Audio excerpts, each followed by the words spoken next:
Bom dia, pessoal. Tudo bem? Bom dia. Bom dia a Bom todos. dia. Bom dia, bom dia. Bom Bom dia. dia. Ok. Bom, então vamos lá, iniciar nossa aula aí de geografia, né? Estamos no mês de abril e o nosso assunto, né, como vocês já sabem, na sequência, Europa, desenvolvimento humano e econômico. Lembrando, né, que nós já conversamos anteriormente a respeito aí de algumas pendências com relação a atividades, né, que o tempo foi esperado, mas a gente, no nosso grupo, a gente volta a conversar das possíveis dúvidas e das também possíveis é, oportunidades, tá bom? Então, vamos lá, então. Nosso assunto, então, é esse aí, Europa, desenvolvimento humano e econômico. Lembrando que nós estudamos, né, no capítulo anterior, os aspectos físicos da Europa, e vocês sabem que esses aspectos físicos são muito importantes para nós entendermos, né, como é a população dentro de um espaço que tem aí diferenças, né, de temperatura, de altitude, com relação até mesmo, né, ao aproveitamento econômico. E, bom, historicamente a gente sabe, né, que toda a população ela surge próximo aos rios, né, que foram justamente ali onde a principal fonte, né, de sobrevivência, né, água. E a gente não foge à regra com relação também à Europa. Bom, diante então dessas informações, né, já vistas no assunto anterior, vocês vão ver como que é importante nós então relacionarmos, né, espaço físico e ocupação humana. Tá? E primeira coisa que eu quero que vocês observem aí, o nosso título. Qual que é o nosso título? Podem falar? Qual é o nosso título? A Europa e o desenvolvimento humano e econômico. Isso. E isso está na página número 38. 31. Ok. Quem não está visualizando a nossa apresentação, pode então acompanhar pelo livro, tá? Deixa eu ver se eu dar mais um cliquinho aqui, se vai. Ok. Para aumentar aí para quem talvez está acompanhando aí pelo celular. Muito bem. Bom, então a primeira coisa que nos chama a atenção são o que tem em negrito: bolsas de valores, produto interno bruto, o famoso PIB, e o índice de desenvolvimento humano, IDH. Bom, a Europa, tá, gente, ela tem lá, né, da mesma forma que ela tem lá um relevo que apresenta altitudes baixas, médias e altas, ela também tem, nesse mesmo sentido, o desenvolvimento dentro do próprio continente. Temos regiões ricas e temos regiões pobres, né? Embora a Europa se projeta para o mundo como um continente de grande desenvolvimento, né? E você sabe, né, que tudo começa, né, lá com as grandes navegações, a Revolução Industrial, e isso então a Europa expandiu-se para o mundo, né, o seu mercado, e aí colonizando vários continentes, né, a África, a América, a Ásia, e nisso então a Europa foi captando recursos que chega um momento, né, dentro da própria Europa, acontecem um dos maiores conflitos, né, envolvendo aí a ganância, né, Primeira Guerra Mundial, Segunda Guerra Mundial, uma disputa, né, entre as duas potências após aí o fim da Segunda Guerra Mundial, Estados Unidos capitalista, União das Repúblicas Socialistas Soviéticas sob o comando da Rússia socialista. Cria-se então aí uma expectativa, né, de uma futura guerra essa que não aconteceu, então foi chamada de Guerra Fria, e nisso a Europa se fragmentou, né, em lado ocidental e lado oriental, explicado aí pela cortina de ferro. Também foi, né, penalizada aí a Alemanha, a sua capital Berlim, também foi se dividido aí ao meio, né, com o Muro de Berlim, que foi o Muro da Vergonha na época, né. Isso tudo nós já falamos, já visualizamos, é até assunto de nossa avaliação, tá, na próxima semana. Mas diante dessa fala e diante do que a gente está vendo aqui, a primeira coisa que eu quero que vocês observem nesses dois parágrafos é justamente isso aí, né? Revolução Industrial e capitalismo marcaram a Europa após as grandes navegações. Foi só a partir do momento que os europeus colocaram suas grandes navegações no mar, é que eles chegaram, então, aí, a continentes desconhecidos, que é o caso da América, né? E todo o processo de colonização. E a partir daí, evoluindo muito rápido na nossa visão, grandes empresas, né, com sede no continente europeu se espalharam para o mundo, tudo em função desse contexto histórico que já é de conhecimento de vocês. E você sabe, né, que as empresas, elas funcionam com títulos. Esses títulos têm valores. E aqueles que compram esses títulos passam a ser sócios, que são aí as ações. Então, o mundo se viu, né, dentro de um mercado de ações, com regiões industrializadas modernas e com grande produtividade, além de elevado PIB, que é o Produto Interno Bruto, e isso também faz com que aquela região que tenha todo aquele dinamismo de produção, de emprego, de desenvolvimento, faz com que a população também entre no IDH elevado. O IDH ele é medido de 0 a 1. Então, aqueles países, né, que estão de 0,500 abaixo, a situação está muito precária. Aqueles países, né, que estão em 0,900 para cima, aí são países assim, onde as condições são muito excelentes. É o caso de muitos países da Europa que a gente vai sinalizar daqui a pouquinho. E vendo essa questão do sinalizar, aí a Europa projetou-se um modelo econômico para o mundo, como o texto falei, né? Modelo de desenvolvimento econômico, em muitas nações, não é realidade em diversos países deste continente. Então, tem países da Europa desenvolvidos em alto índice, né, de fazer com que a população tenha qualidade de vida, tá? E tem aqueles países que a situação é inferior. E, por falar em inferior, eu enviei para vocês ontem, no nosso grupo, uma atividade onde vamos interagir, tá? E foi solicitado, né, que cada aluno preparasse a sua resposta. E vocês devem ter observado, né, e foi projetado da seguinte maneira. Vamos lá. Eu solicitei, então, o seguinte: Europa, desenvolvimento humano e econômico, né, nós estamos no C2, perdão, é o capítulo 2, C1. Houve ali um errozinho na digitação ali, mas é o C1 ainda, tá?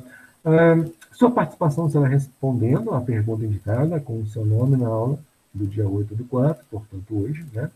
Marca a resposta no livro, não responder no caderno, marcar apenas a pergunta que tem seu nome, vamos interagir com a sua participação definida. Quando eu falo definida, é porque cada pergunta já tem a quem responder, né?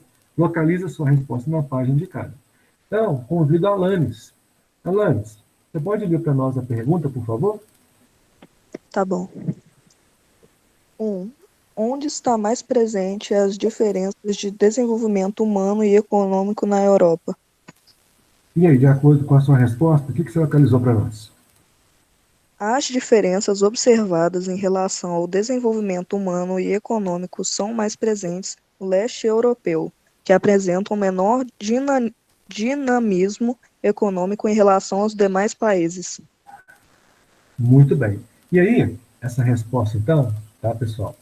Ela se encontra no nosso texto aqui. Vamos lá. Vamos só frisar aqui, ó. Então, a resposta está aqui. Tá? Então, essa é a resposta da primeira pergunta, né, com a participação da Alanis, onde está mais presente as diferenças de desenvolvimento humano e econômico na Europa. Então, essa seria a resposta do número 1. Tá? Vocês que estão com o livro aí, podem marcar, né?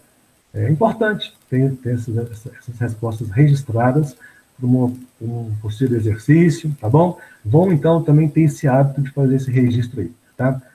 Marquem, coloca o número 1 ali, e essas perguntas depois, né, podem, quer dizer, podem não, já estão em poder de todos, né? Muito bem. E, Alanis, eu vou até ser mais um pouquinho aqui atrevido. Diga para mim, por que você acha que o leste europeu apresenta um menor dinamismo econômico? Você tem assim uma opinião? Ou você não acha preparada para responder a minha pergunta extra?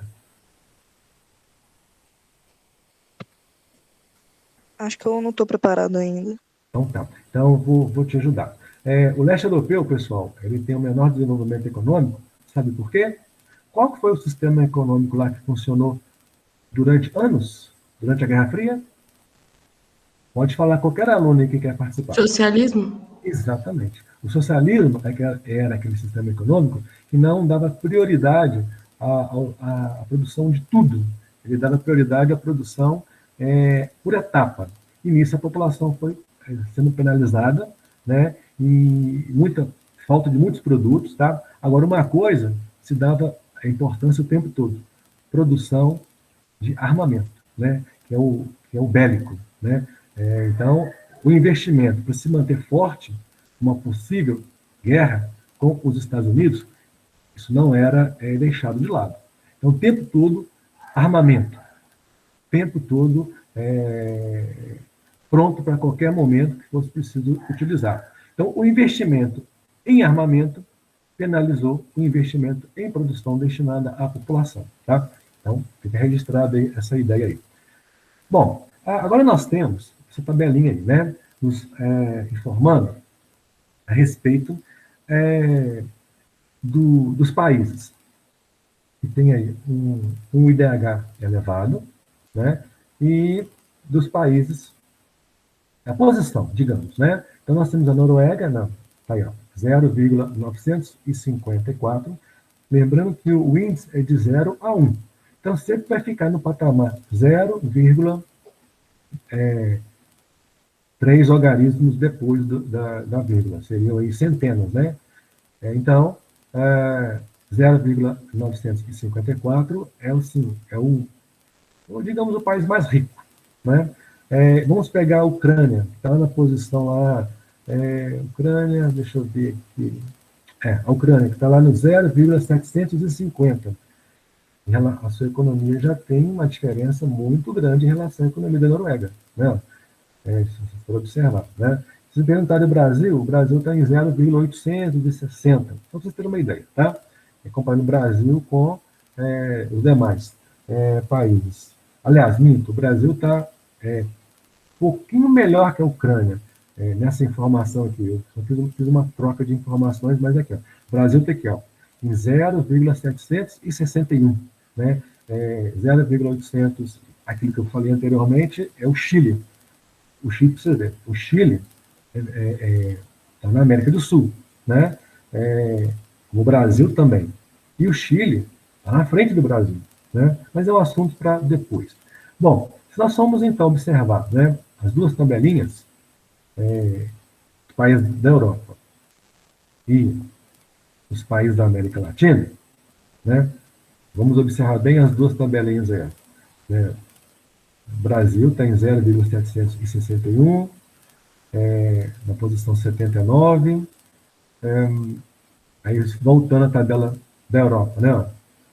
Então, vamos observando que os países que têm o melhor índice de desenvolvimento humano estão na Europa. Quando fala índice de desenvolvimento humano, quer dizer o quê? Atendimento à saúde, à educação, a qualidade de vida mesmo, né? Pessoas que têm salários maiores em relação a países que apresentam esse índice aí, que os salários são menores, né? O Brasil, por exemplo. O Brasil é um país riquíssimo em recursos, mas esses recursos não chegam totalmente à população em forma de salário. Então, toda vez que vocês ouvirem falar em IDH, lembre-se, Índice de Desenvolvimento Humano. O que faz o índice aumentar ou diminuir? É o quanto cada um recebe, que é chamada renda per capita, ou seja, renda por pessoa, renda por cabeça. Tá? Essa é a informação que o IDH nos mostra. E por falar em informação, Alejandra, é a sua vez. Lê para a minha pergunta número 2, por favor, que é a sua vez agora. O que é anotado na tabela da página 38, de acordo com os dados? E aí, Vou falar a resposta? Pode passar a resposta. Comparado aos dados das duas tabelas, apesar do elevamento do desenvolvimento econômico e social, encontrado na maior parte dos países europeus, na área de menor desempenho econômico e social, aproximando-se de países considerados emergentes ou em desenvolvimento. Dessa forma, conclui-se que, em menor proporção, a desigualdade também está presente em regiões consideradas desenvolvidas. Tá, Alejandra ou Alexa Tamara que participou agora? Alejandra. Então, Alejandra, eu acho que você fez um engano aí. Tá vendo? Vamos lá. Ó. O que é notado na tabela da página 38, de acordo com os dados? Você me respondeu a resposta da Alexa Tamara na página 39. Então, mas não tem problema não. Então, vamos voltar lá. Dá tempo de fazer a correção, tá bom? Então, vamos lá. Então, a pergunta que eu fiz, a resposta, então, pessoal, está aqui, ó. Então, nota-se, né? Nota-se que há uma grande diferença entre os países europeus classificados com os melhores e os piores índices em relação ao desenvolvimento humano. Tá? Então, vamos lá, vamos voltar aqui. Alejandra, tudo bem, não tem problema, nós estamos realmente, né, no momento de aprender. Você só fez um enganozinho aí, de página da 38 para 39, não tem problema, tá bom? Mas ainda agora você pode fazer a correção aí. Então, Alejandra, diga aí, o que é anotado na tabela da página 38 de acordo com os dados? Agora você pode, então, fazer a leitura para nós, que já está aí marcada para nós aí. Você pode ler novamente. Pode ler? Sim. Nota-se que há uma grande diferença entre os países europeus, classificados com os melhores e piores índices em relação ao desenvolvimento humano. Muito bem. Então, gente, já pode marcar aí como um doisinho aí ao lado, né? Abre um parêntese, onde começa nota-se, e fecha o parêntese, onde termina em humano, coloca um doisinho aí, e você já sabe que essa é a resposta referente a 2 que a Alejandra acabou de, agora sim, confirmar para nós. E por falar em confirmar aí na sequência, nós temos agora a Alexa Tamara. Alexa Tamara, você pode ler para nós a pergunta, por favor? Posso. Vamos lá, Alexa. Como percebemos em grandes áreas de menor desenvolvimento econômico e social na Europa, quando comparamos duas tabelas da página 38 e 39, a Europa e a América Latina? E aí? Já até a Alejandra, né? Comparando-se as duas tabelas, apesar da elevação do desenvolvimento econômico e social que se encontra na maior parte da Europa, há áreas menores de desempenho que se encontram no econômico e social. Está certo ou errado? Pois é, aí eu vou te ajudar. Leia novamente o que você leu aí, só para eu confirmar aqui. Compara-se as duas tabelas, apesar do desenvolvimento econômico e social se encontrar na maior parte da Europa. Há uma área de menor desempenho econômico e social. Tá. O que você leu seria uma introdução, né? Mas o mais importante é o que está aí, ó. Vamos voltar à pergunta. Como percebemos que há áreas de menor desempenho econômico e social na Europa, quando comparamos as duas tabelas, da página 38 e 39, Europa e América Latina? Aí, então, a gente pode pegar essa resposta aqui, ó. Aproximando-se de países considerados emergentes ou em desenvolvimento, dessa forma, conclui-se que, em menor proporção, a desigualdade também está presente em regiões consideradas desenvolvidas. Então, o que quer dizer? A Europa é dada como um continente de países desenvolvidos, mas lá também tem seu grau de produção menor em alguns países da Europa. E isso não vai deixar de acontecer em países da América Latina que um dia foram colonizados pelos europeus. Né? Você sabe que o nosso contexto histórico, quando se trata de desenvolvimento econômico, nós ficamos muito atrasados, nós, aqui na América, né, do Sul, também na América Central, o México também, na América do Norte, mas nós ficamos muito atrasados porque nós fomos colonizados. Enquanto colonizados, fomos impedidos de serem desenvolvidos industrialmente falando. Então, nessa ideia, nós temos, então, esse reflexo. Né? Mesmo hoje, sendo aqui na América Latina, Brasil, entre outros países emergentes, nós ainda continuamos com um grande problema, o salário. Né? É o salário que determina o grau de desenvolvimento de uma população, de um país diante daquilo que se entende como saúde, educação, transporte, lazer, enfim, qualidade de vida. Tá? Ok. Então, aí tem algumas definições, né, que são bolsas de valores, são as ações, né, que as pessoas compram, papéis, né? Ações são papéis, determinando que, eu comprei tantos por cento daquela empresa. Então, isso vem para mim em forma de ação. Então, eu passo a ser sócio. E aí eu passo, então, a investir e também receber a parte que me cabe enquanto sócio, como está se falando aí. O produto interno bruto é tudo aquilo que o país produz, né? Soma-se no final do ano, e aí vê o quanto que ele produziu, o quanto que ele vendeu, tá?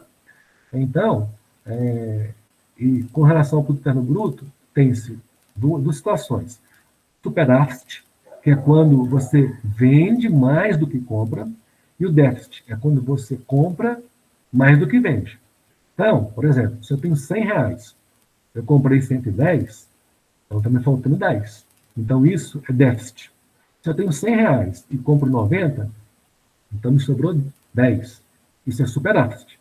Então, toda vez que sobra, é superávit. Ou seja, você vendeu mais do que comprou. Todas as vezes que você compra mais e vende menos, é déficit. Aí a chamada balança comercial fica negativa. Balança comercial positivo de um país é quando ele compra mais e vende. Quando ele vende, aliás, vamos repetir. A balança comercial de um país, para ser positiva, para ter superávit, ele tem que comprar menos e vender mais. E a balança negativa, que é o déficit, para isso acontecer, ele tem que comprar mais e vender menos. Aí fica negativo. Então, é o dinheiro que entra, é que paga-se o que se compra. É aquilo que esse exemplo bem simples que eu dei para vocês aí. O índice de desenvolvimento humano, né, como nós já falamos aí, ele é muito importante porque ele está baseado, né, nessa questão aqui. O índice de desenvolvimento humano é uma medida resumida do progresso ao longo prazo, em 3 dimensões básicas do desenvolvimento humano: renda, salário, saúde. Nem todos têm acesso à saúde a tempo e a hora, né, principalmente por não ter plano de saúde. Aí depende, né, do SUS, dependendo, você pode fazer uma consulta, mas um exame você fica na fila de espera.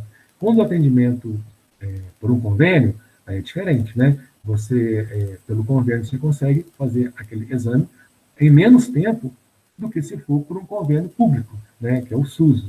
Tem uma fila de espera, né, e assim vai. E, resumindo, saúde.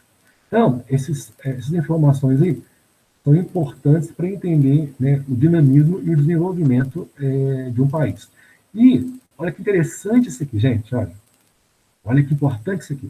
Pode ser classificado em o IDH muito elevado, de 0,800 a 1, mas nenhum país chega a 1. Elevado, de 0,700 a 0,799. Médio, de 0,555 a 0,699. E baixo, menos que 0,555. Diante dessa classificação, vamos lá, o Brasil. Vamos lá, Brasil. 0,761. Olha o Brasil aí, 0,761. O Brasil, então, ele está em qual posição, pessoal? Muito elevado, elevado, médio ou baixo? Elevado. Então, tem uma posição de elevado, né? Que bom, né? Então, menos mal. Mas, mesmo assim, a gente sabe que, muitas das vezes, isso não é tão realidade, né? Se nós formos olhar aí, essa questão aí dos salários, né? Se nós formos olhar por esse ângulo aí. Ok. Vamos lá, então, dar sequência aqui. Vamos lá. Bom, logo em seguida, essa participação, né, de vocês três aí, de início, nós temos, então, atividade, tá? A palavra obrigatória. Nós temos, então, analisa a imagem a seguir e depois faça o que se pede. Deixa eu ver se tem alguma informação importante. Não, vamos lá. De acordo, então, com a página 40, analise a imagem a seguir e depois faça o que se pede. Vamos analisar bem rapidamente. Olhem para mim as linhas. E o trem está passando, né? Mas vamos às linhas aqui do gráfico. Bom, essa linha azul representa que parte da Europa?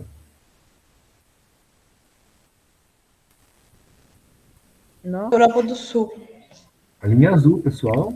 Norte. Norte. Isso é o norte europeu. E o verde? O Sul. O vermelho? O Ocidente. Ocidental. Vermelho, pessoal, Europa Ocidental. Europa O laranja? Europa Oriental. Isso tudo, gente, está na página 40, tá bom? Quem não estiver visualizando aí a apresentação, acompanhe no nosso livro aí. Bom, então, vocês estão percebendo que esse gráfico é um gráfico que ele tem duas retas, né? Aliás, duas linhas, digamos. Uma na horizontal, outra na vertical. Quando um gráfico tem uma linha na horizontal, ela vai se somar as informações à linha vertical. Na linha horizontal, qual a informação que eu tenho aí?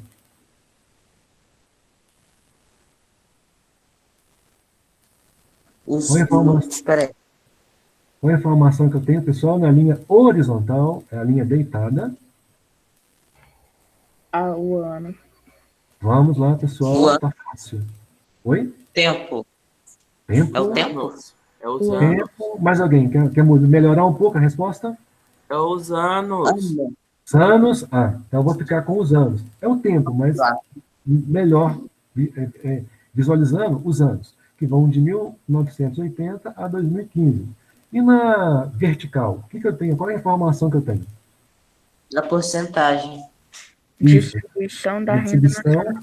Da renda nacional, né? Então, vamos analisar aí, nós estamos falando da Europa, né? Vamos focar na Europa Oriental, que foi a parte onde o socialismo ficou evidente durante aí a Guerra Fria, né? Olha para vocês verem, é a linha laranja. Olha a renda lá embaixo. E, a partir de 1995, essa renda ela começou a subir e acompanhar as outras partes da Europa. E a gente percebe, então, que essas linhas elas vão nos mostrando que, com o passar do tempo, né, dos anos, a distribuição de renda vai melhorando. Mas, por falar em melhorando, a linha em vermelho e a verde, né, em vermelho a Europa Ocidental, em verde o sul europeu, sempre tiveram destaque desde o começo. E, tentando acompanhar, a partir dos anos de 1995 para 2000, o norte europeu e também a Europa Oriental. Então, essa análise aí, ela vai vir como resposta, né? Aponte a região europeia na qual a desigualdade é maior, menor, né? Depois aí aponte a região europeia na qual de desigualdade era menor em 80, em 2015. Bom, então essa é uma tarefa já está sendo solicitada a vocês, tá? E, em breve, será postada através de imagem. Então, por favor, não deixe acumular, tá bom? Já é uma tarefa já solicitada. De acordo com a sequência, nós temos aí população e urbanização na Europa contemporânea. Nós temos a imagem, né, de uma praça, né, o Arco do Triunfo, em Paris, na França, né, monumento, turistas, isso contribui, então, aí para fluxo, né, de pessoas, tanto local quanto de fora, né, turismo atrai, né, embora nós estamos no momento em que as atividades turísticas estão suspensas, né, já sabem o motivo pelo qual isso está acontecendo na atualidade. Quando fala, né, em suspensas, bom, e por falar em turismo, agora temos um momento do nosso assunto que nos chama a atenção da população europeia, tá? Então, nós temos um índice aí, nesse texto, nos informando, né, que cerca de 12% da população mundial está distribuída em uma área aproximadamente de 10,5 milhões de quilômetros quadrados. Já na primeira linha, nós já nos informa, já, 747 milhões de habitantes, uma média de 71 habitantes por quilômetro quadrado. Isso determina elevada densidade demográfica. Como que eu calculo se a população em um local é baixa, média ou alta, como falei, elevada densidade demográfica, 71 habitantes por quilômetro quadrado. Então, eu tenho que pegar a população total e dividir pelo tamanho total do país. Então, se eu pegar lá 747 milhões, dividir por 10 milhões, 10,5 milhões, eu vou chegar nesse número aqui. Ó. É como se a cada 1 quilômetro quadrado europeu tivesse lá 71 pessoas a cada 1 quilômetro quadrado. Então, se eu pegar a Europa toda e dividir ela a cada 1 quilômetro quadrado, entende-se que a cada 1 quilômetro quadrado tem 71 pessoas ali morando. Só que tem um detalhe. Isso não é real. Por quê? Porque eu tenho partes da Europa que é montanhosa, tenho partes da Europa que o clima não permite você habitar ali, né, por ser uma região inóspita, ou seja, a temperatura é muito baixa, impossível sobrevivência humana nesse local. Então, é mais ou menos uma média, tá, pessoal? Esses 71 habitantes por quilômetro quadrados é uma média para entender como é ocupada a Europa pelo número de população com relação ao seu tamanho, tá? Uma segunda linha de pensamento a respeito da população, aí fala-se o seguinte, de acordo com o texto, né? E a população não se distribui de maneira heterogênea no espaço geográfico, resultando em áreas mais ou menos povoadas. A palavra heterogênea, na opinião de vocês, significa o quê? Você saberia me dizer? O que significa a palavra heterogênea? Igual, misturado, não lembro direito. Eu acho que é que se mistura bem. Vamos lá, então. Homogênea. Eu vou melhorar a ideia. É o que se mistura e heterogêneo que não se mistura. Então, vamos lá. Homogêneo. Se mistura? Homogêneo igual.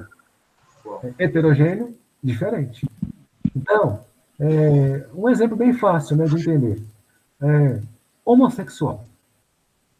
Sexos iguais. Heterossexual. Sexos diferentes. Né? Então, por exemplo, aquele casal ali é hétero. Homem e mulher. Aquele casal ali é homossexual. Homem com homem ou mulher com mulher. Então, sempre lembre dessa comparação. Né? Homogêneo, igual. Heterogêneo, diferente. Tá? Então, a questão da Europa, com relação à população, é isso aí.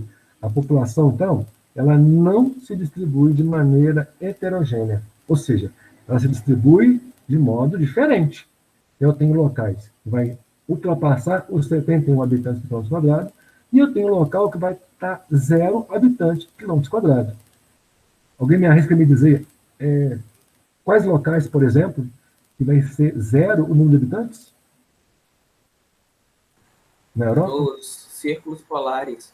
Isso, nas partes geladas, nas partes montanhosas, né? Agora, aquela parte plana, onde ele tem ali todas as atividades, né, que a população precisa para sobreviver, emprego, trabalho, educação, saúde, não, ali vai ultrapassar os 71 habitantes por quilômetro quadrado. Então, para vocês terem uma ideia, tá? E por falar em ter ideia, vamos fazer mais um convite aqui, ó. Agora o convite é para a questão 4. Na questão 4, teremos então a participação. Vamos deixar a projeção, a apresentação aqui chegar. Vamos lá, a participação então aqui agora na questão 4. Vai ser da Alexa Vitória. Alexa Vitória, você pode ler a pergunta para nós, por favor? Quais fatores explicam essas diferenças na ocupação de espaço europeu? Muito bem, então nós já compreendemos. Qual seria a sua resposta? A população não se distribui de maneira heterogênea no espaço geográfico, resultando em áreas mais e menos povoados.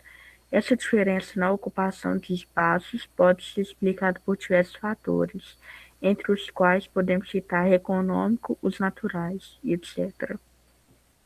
Ok, então é isso aí, ó, né? Principalmente os econômicos e os naturais. Muito bem.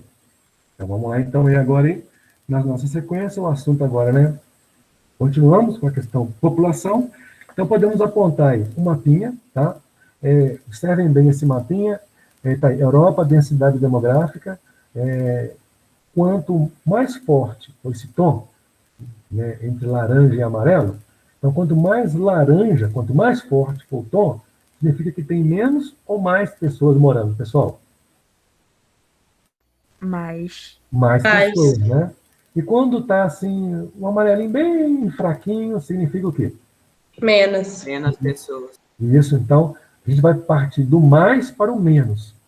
Então, observem que quais capitais ali que o mapinha está nos mostrando que tem mais de 200 habitantes por quilômetro quadrado?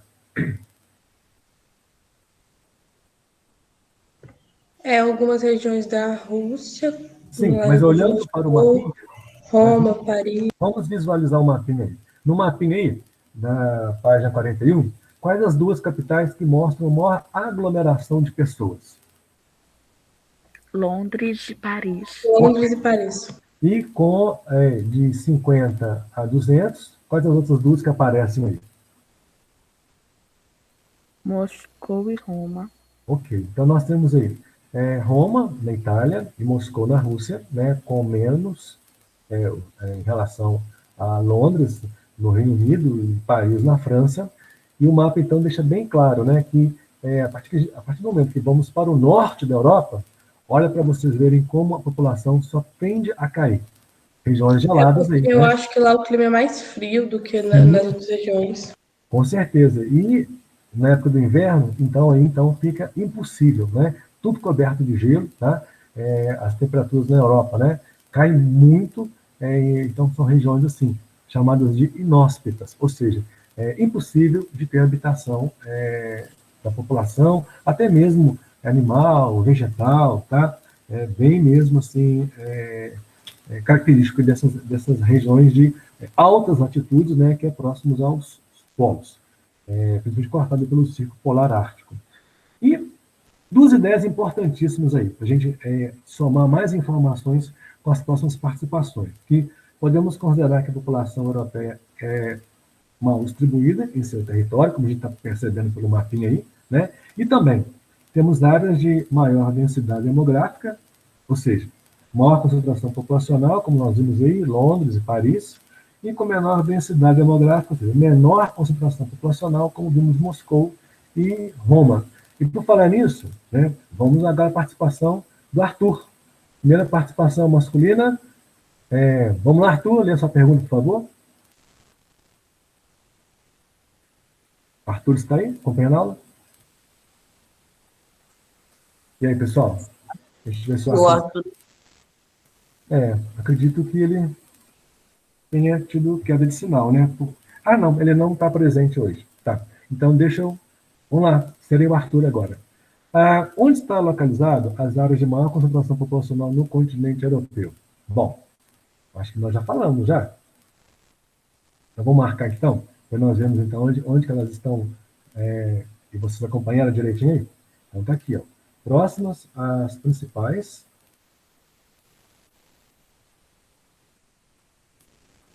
regiões industrializadas da Inglaterra ao longo do Vale do Rio Reno. Olha a importância da hidrografia, pessoal. Olha a importância do rio. Lembra que eu falei no começo da aula que muitas civilizações iniciaram ao longo dos rios ali existentes naquela área, a importância da água, a importância da sobrevivência. Então, ó, reforçando, as regiões industriais da Inglaterra e ao longo do Vale do Rio Reno. Até pedi para que vocês localizassem o Rio Reno naquele mapinha de hidrografia. Mapinha esse, né, que vocês vão enviar para mim a imagem em breve. Já vou solicitar hoje ainda. Hoje para comprá-los, tá bom? Fiquem tranquilos. Mas não deixem de acompanhar as solicitações no portal das próximas atividades de envio de imagem. Continuando. Importante cruz fluvial que atravessa a Alemanha e a Holanda, área próxima ao Rio do Pó, no norte da Itália, região do país mais industrializada, também é densamente povoada. Dando sequência, após o Arthur, para a próxima participação aí, Eduardo, sua vez, vamos lá?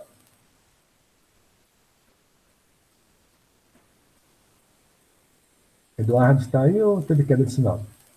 Eduardo, você pode fazer a leitura da próxima questão? Não sei se o Eduardo está me ouvindo. Estou sem áudio. Tá ok, Eduardo? Então vamos lá. Farei a sua participação então.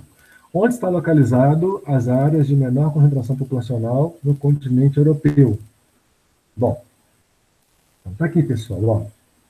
Em regiões, né, como nós já falamos, em regiões cujas condições naturais, como as regiões de clima polar, de elevada altitude, caso das montanhas, que dificultam a fixação dos espelhos humanos. Essa, então, seria a resposta, então, da questão 6 do Eduardo. Bom, então, avançando aí, né, vamos continuar visualizando as próximas informações. Diante das próximas informações, aí na página 42, nós temos aí mais uma tabela, né, mostrando para nós Europa, países mais populosos em 2020. Falem para mim quais são os países mais populosos aí, lendo aí a primeira coluna, por favor. Pode ler, qualquer aluno pode participar. Rússia, Alemanha, Reino Unido, França, Itália e Espanha. Ok. Então, vocês estão percebendo que a Rússia tem uma população de 145 milhões. Aí eu pergunto a vocês, a cada 1 quilômetro quadrado, quantas pessoas encontram nesse espaço?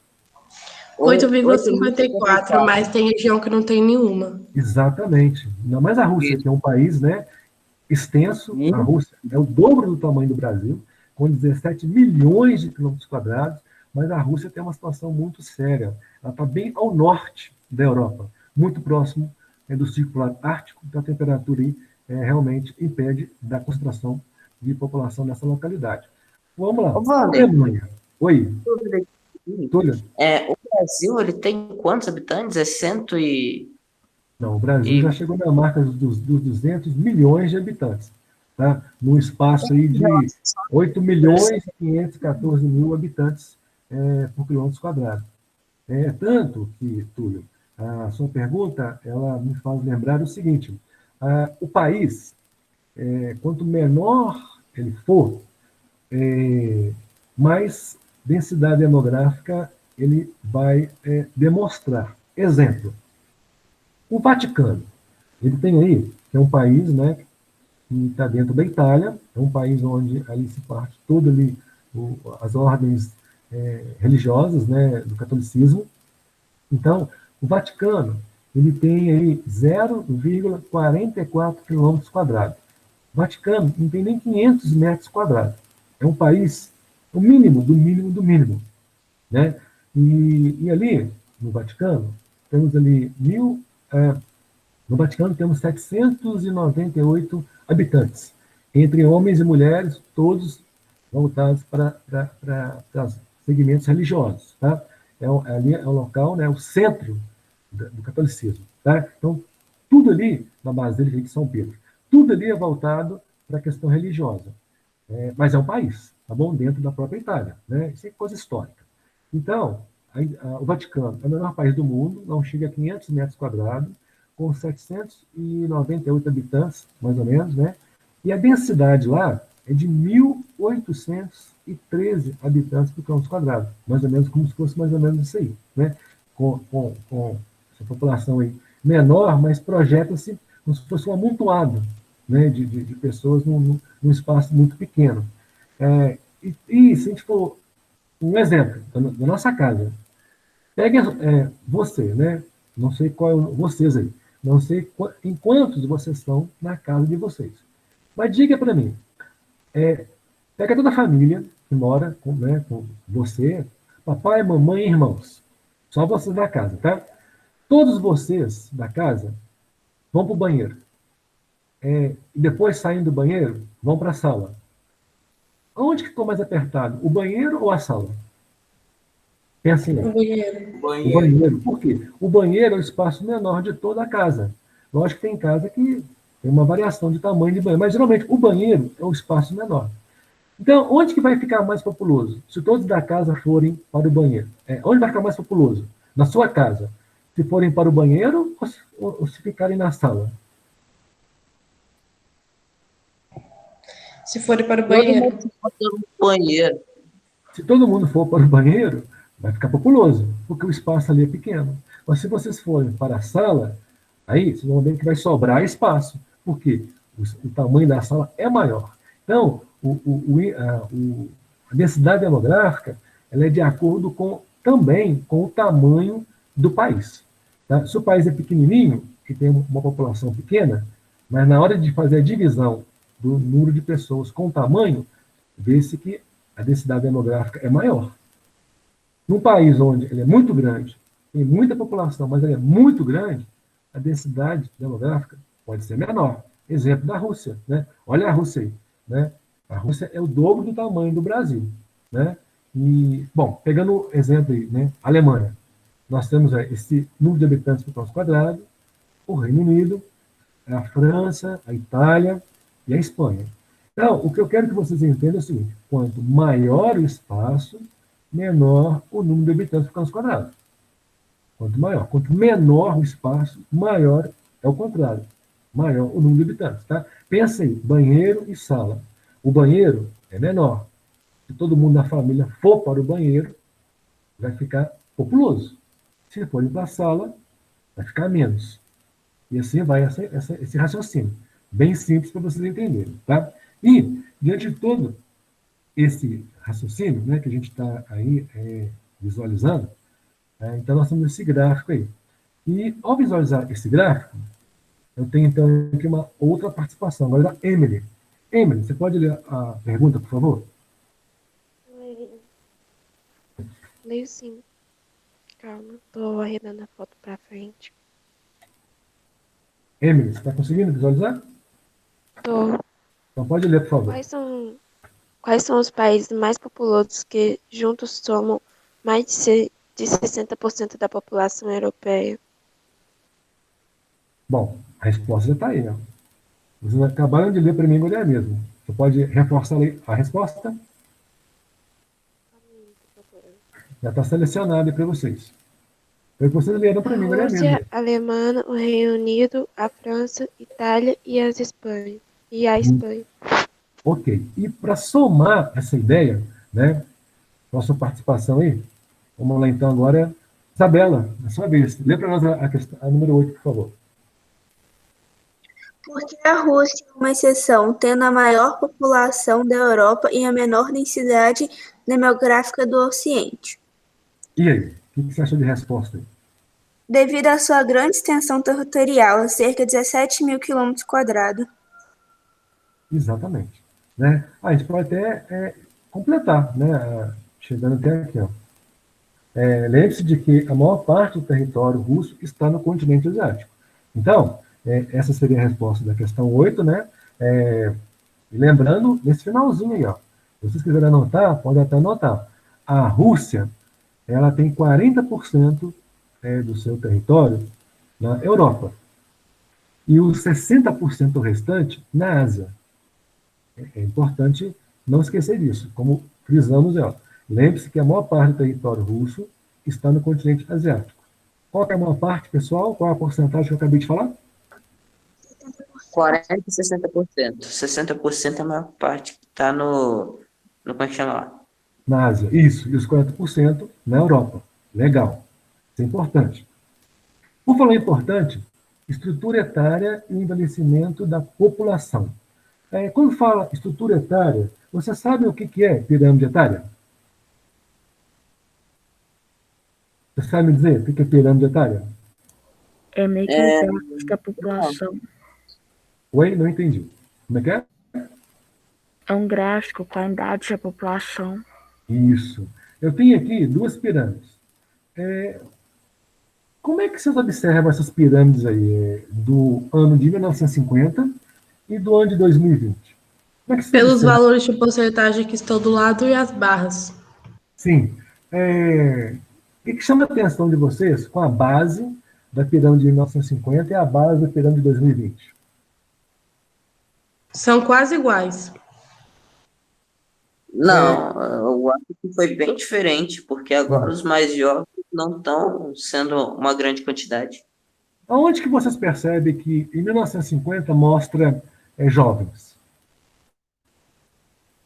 Tá ali entre 0 a 4 anos, eu acho que é anos mesmo, né?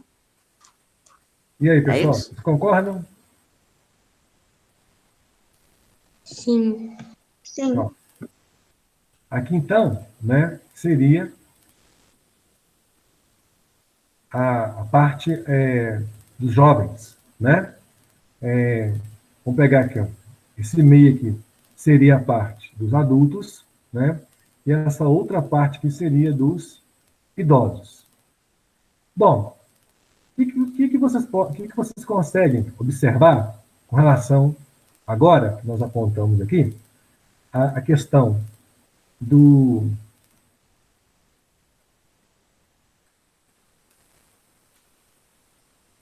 O que vocês conseguem entender que eu acabei de fazer aqui agora?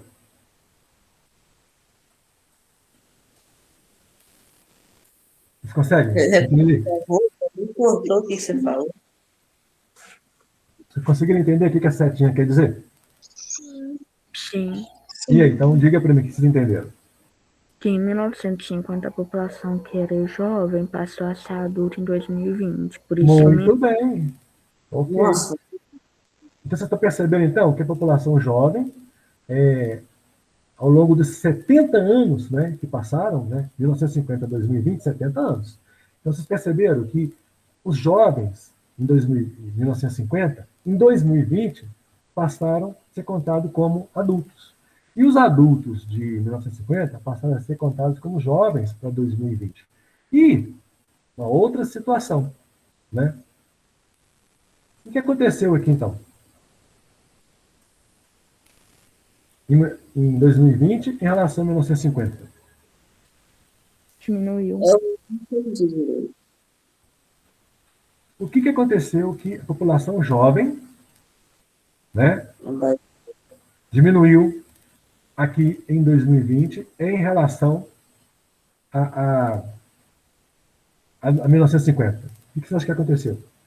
eu acho que esse povo aí que era jovem lá em 1950, eles não quiseram ter filho, não. Pois é. Em 1950, esses jovens, né, passaram a ser adultos em 2020, digamos assim. As gerações de 2020 para frente é fruto de um número de filhos menor por casal. É isso que aconteceu, tá? Vocês sabem, né, vocês estão no 9º ano, vamos responder com maturidade. Vocês sabem como que os casais fazem o controle do número de filhos? Você sabe me dizer? Olha, Pode dizer, pessoal. 9º ano. olha. Oi, pode falar. Agora, Não. você tá conseguindo me ouvir? Eu saí e voltei de novo. Não, tá ok. Tô te ouvindo, Eduardo. Tranquilo. E aí, como que eles fazem o controle, não é? Que você perguntou? Não, pode ficar tranquilo que só você me dá o toque aqui que a gente vai organizando direitinho aqui. Mas tudo bem. E aí, pessoal, vocês conseguem me dizer como que os casais hoje conseguem controlar aí o número de filhos? Conseguem? Usando o DIU. Sim. Método contraceptivo? Coisas do tipo. Legal. São os métodos contraceptivos. Aí vem um monte de informação que vocês já sabem, né? Mas falou métodos contraceptivos, eu já entendi que vocês já sabem como que os casais conseguem ter hoje, né, uma vida de casal e dali, então, né, ter um controle sobre o número de filhos. Então, hoje, o avanço da saúde, da educação, muito é importante esse controle, tá? E por falar em controle, até mesmo para somar nessas informações, e a gente então entender assim, passo a passo, como que isso é importante e o reflexo disso para a vida de adultos, para o futuro, com relação ao mercado de trabalho, futura aposentadoria, né? Tem um videozinho aqui que vai explicar rapidamente para nós essa dinâmica a respeito da estrutura etária e o envelhecimento da população, tá? Então vamos lá.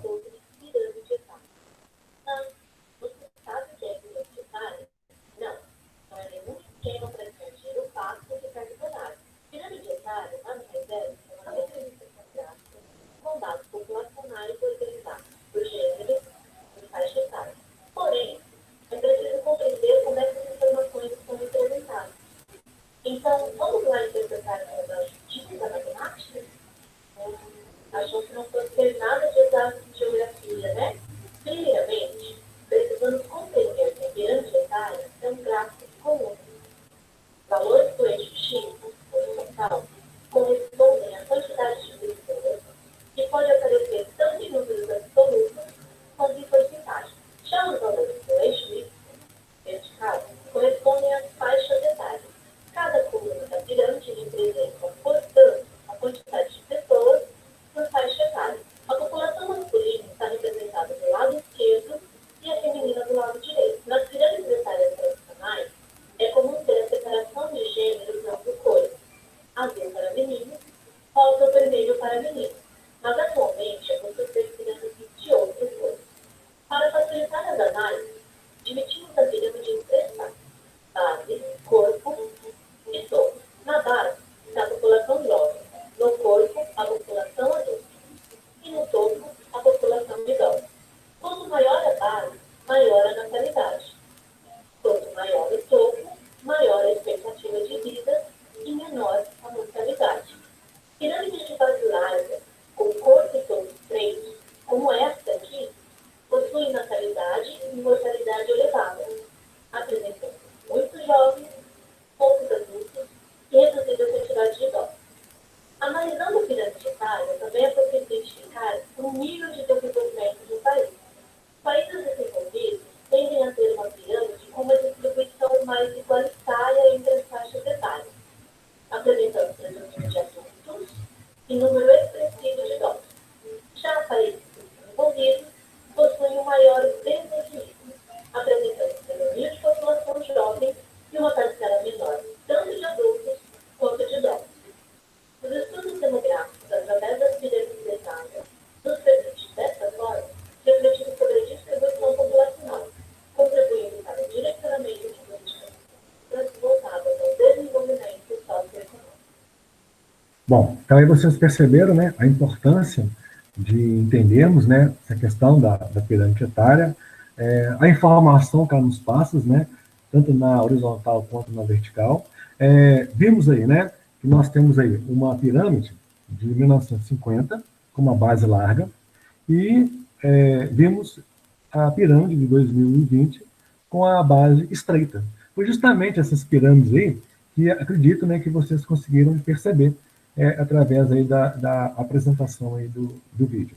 E por falar em apresentação do vídeo, vamos ver então aqui se nós podemos então avançar aqui nas nossas participações, lembrando que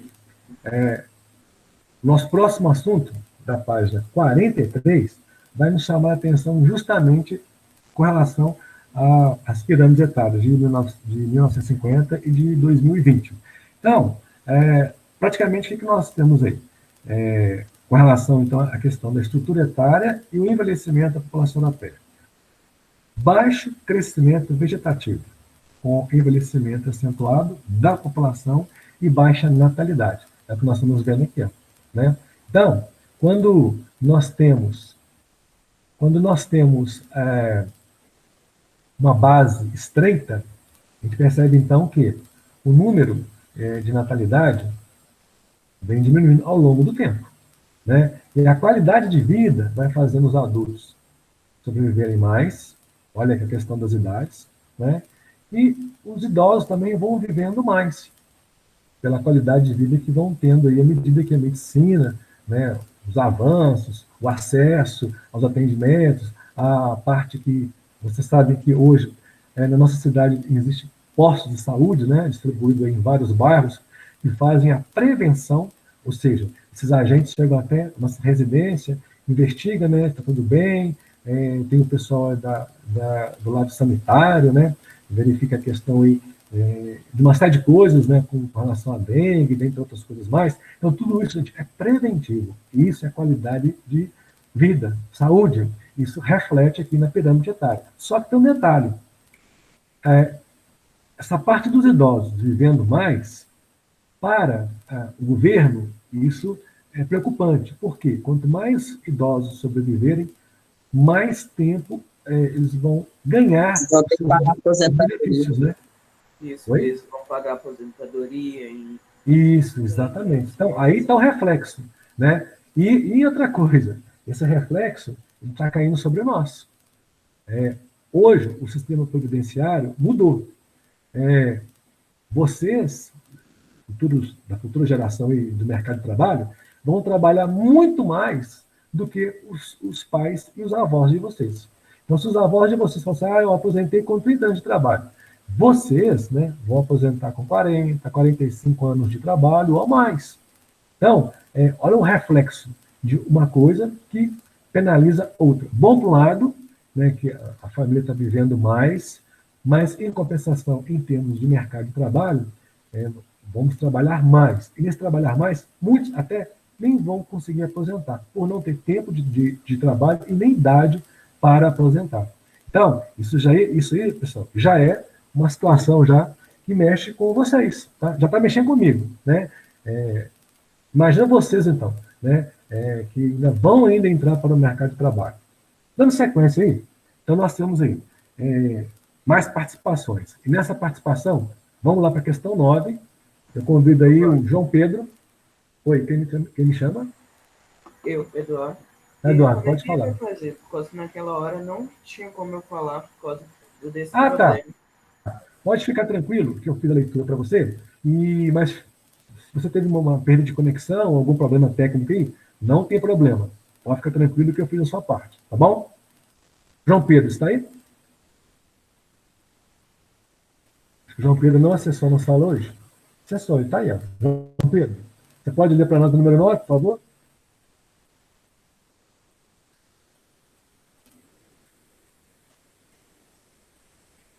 Bom, não tem nada no chat.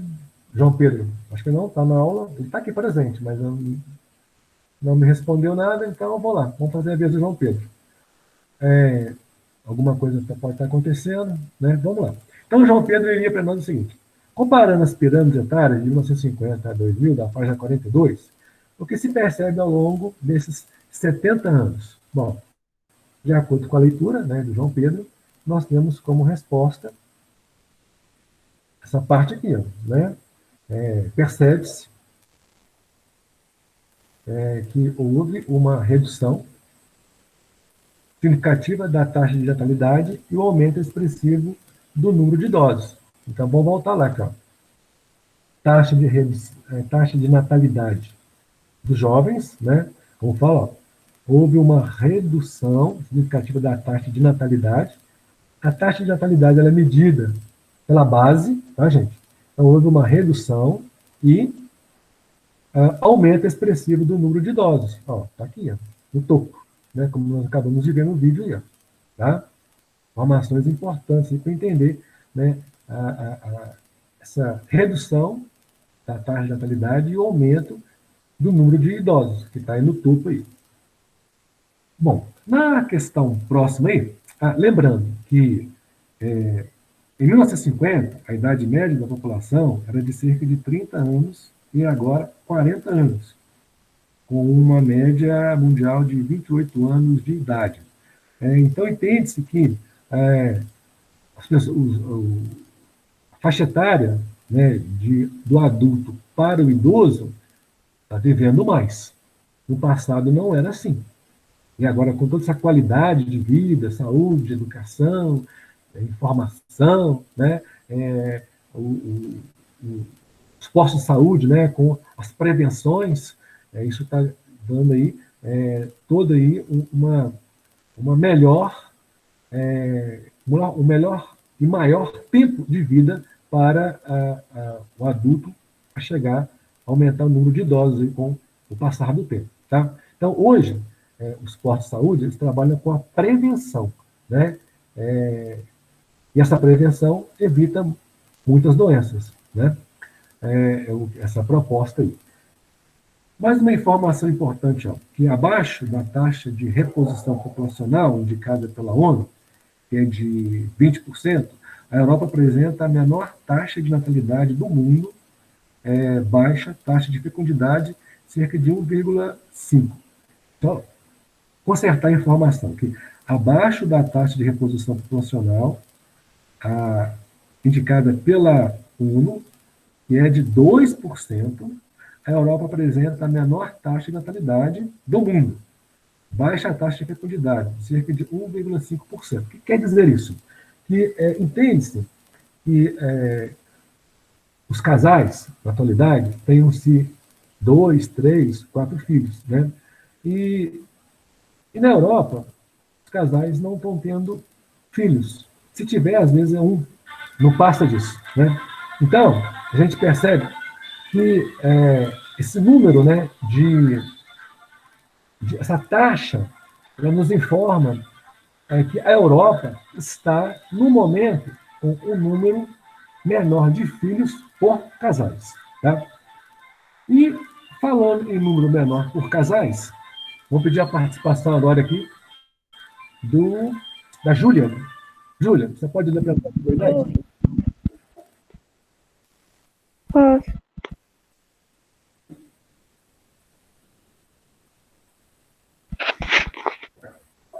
Vamos lá, Júlia.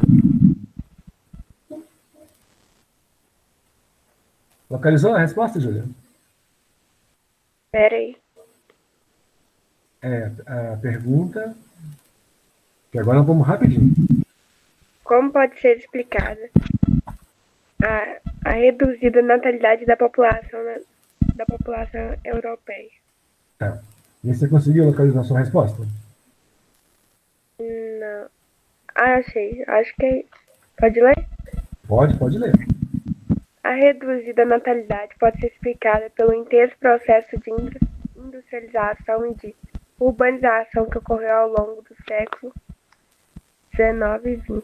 Muito bem, é justamente isso mesmo. Então, a sua pergunta, né, Júlia, como pode ser explicada a reduzida natalidade da população europeia? Você acabou de localizar para nós, ó. A reduzida natalidade pode ser explicada pelo intenso processo de industrialização e de urbanização que ocorreu ao longo dos séculos XIX e XX. Como que eu vou entender isso aí? O que tem a ver a indústria? O que tem a ver a urbanização com o número menor de filhos por casais? Pois é. A Lara que vai ler para nós essa dúvida nossa aí. Ó. Lara, você pode ler para nós a número 11, por gentileza? Posso, Wander? Vamos lá, Lara, vamos participar. Enumere os fatos que contribuíram para a queda da taxa de natalidade no continente europeu. Bom, então, o que você achou de resposta aí? Ô, Wander, eu acho que eu fiz errado, que eu tinha colocado essa mesma resposta que a Júlia falou aí. Então, vou te ajudar aqui, ó. Uhum. Aqui, ó.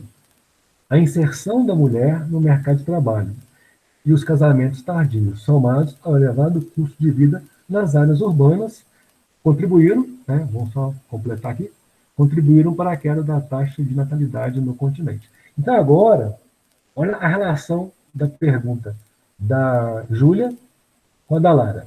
A pergunta da Júlia: como pode ser explicada a reduzida natalidade da população europeia? Ou seja, como que os casais estão tendo menos filhos? Como? Por quê? Aí vem a Lara explicando. Enumere os fatos que contribuem para a queda da taxa de natalidade no continente europeu. Agora ficou fácil de entender. Ó. Então, se tem trabalho e as pessoas moram na cidade e precisam, né, dar conta de todos os compromissos aí, com a família, né, que é alimentação, vestuário, educação, saúde, acaba todo mundo indo para trabalhar. Papai, mamãe, então é o caso, ó, a inserção do mercado a inserção da mulher no mercado de trabalho, porque antes ficava só com o homem. O homem era o responsável por manter a família. Hoje não. Hoje as oportunidades chegaram até as mulheres. E as mulheres abraçaram a causa e estão trabalhando. Vocês mesmos evidenciam isso dentro da casa de vocês. Né? O pai trabalhando e a mãe trabalhando.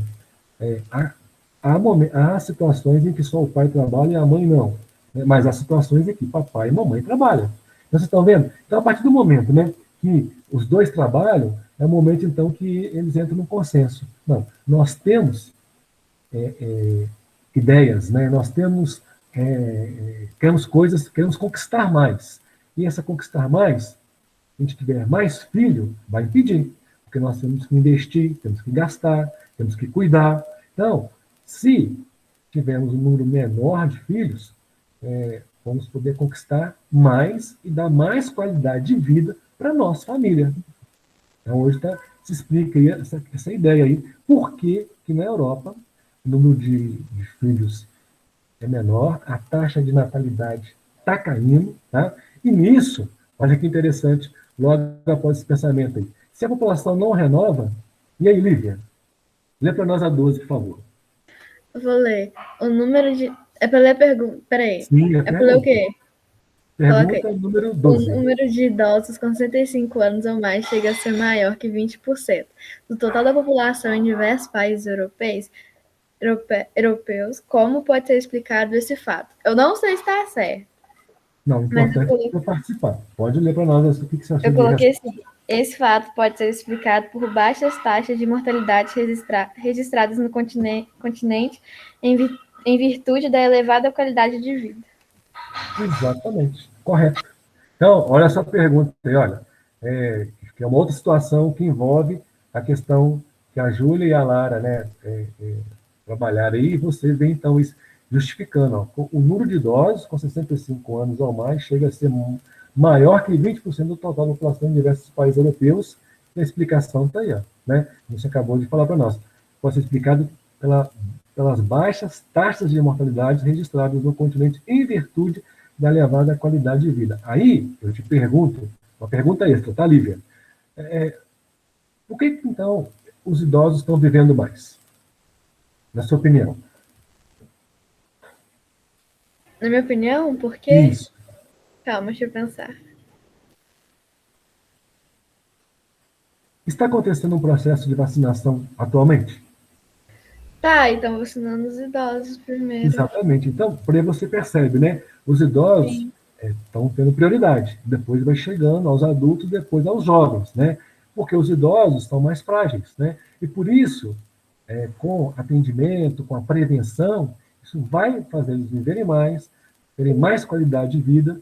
Aí está o resultado do aumento do número de idosos, digamos assim, não só na Europa, como no mundo inteiro.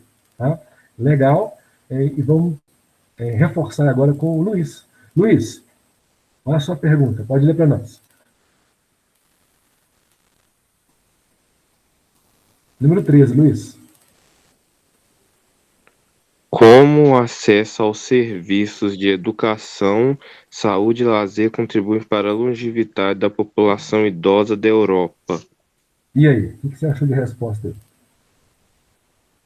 Tudo aquilo que nós já falamos.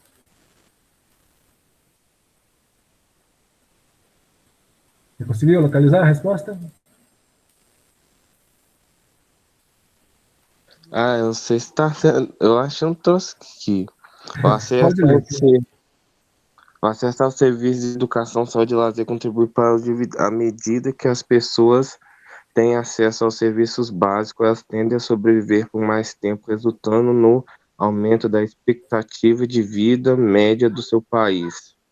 Certíssimo, está aí já registrada aí a sua resposta. Tá? À medida que as pessoas têm acesso aos serviços básicos, elas tendem a sobreviver por mais tempo, resultando no aumento da expectativa de vida do seu país. Agora eu te pergunto, Luiz, na sua opinião, o que é acesso a serviços básicos? Você sabe me dizer?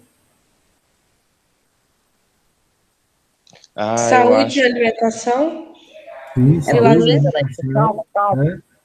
É isso aí, é essa prevenção que os postos de saúde fazem, né? Indo até a nossa residência, perguntando se está tudo bem, prevenção e o controle da dengue, as vacinas, né, que chegaram até os idosos, né, e assim, outros atendimentos, né, que são preventivos, tá bom? E não curativos, preventivos. Vocês estão vendo?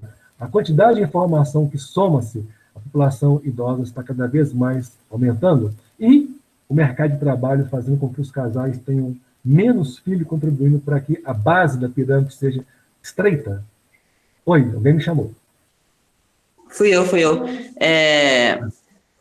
Eu queria comentar que eu tenho até uma prova para comprovar que a taxa de mortalidade e tal aumentou, porque meu avô, ele morreu, ele tinha 77 anos, e bom, digamos que ele não teve uma vida com acompanhamento médico e tal, e morreu, nunca gostava de médico e tal também, Agora, meu tio, que tem quase a mesma idade que ele, tá mais saudável do que ele por causa de mais acompanhamentos e tal. E tá quase na mesma idade já. Então, basicamente, dá para provar que ele melhorou a taxa de mortalidade Tá e tal. vendo? Por isso aí, com essa sua fala, a gente percebe que esse quadro aqui, ó, nos chama a atenção a respeito disso, ó. Europa, taxa de fecundidade versus população com 65 anos ou mais. Então, a tendência é daqui para frente, os casais terem menos filhos devido aos métodos contraceptivos, como vocês já falaram aí, né? E a população idosa e cada vez mais aumentando de acordo com essa tabelinha aí. E de acordo com essa tabelinha aí, a gente consegue ter uma conclusão. Eu chamo a participação agora da Luísa. Luísa, você pode ler para nós a sua pergunta, por favor? Se a Luísa está aí. Tá, ela está aqui na sala. Bom, deixa eu adiantar para ela aqui. Qual é a pergunta? Luísa, número 14. Por que a estrutura Etária? ética e etária e alvo de produção para diversos... O que está escrito ali?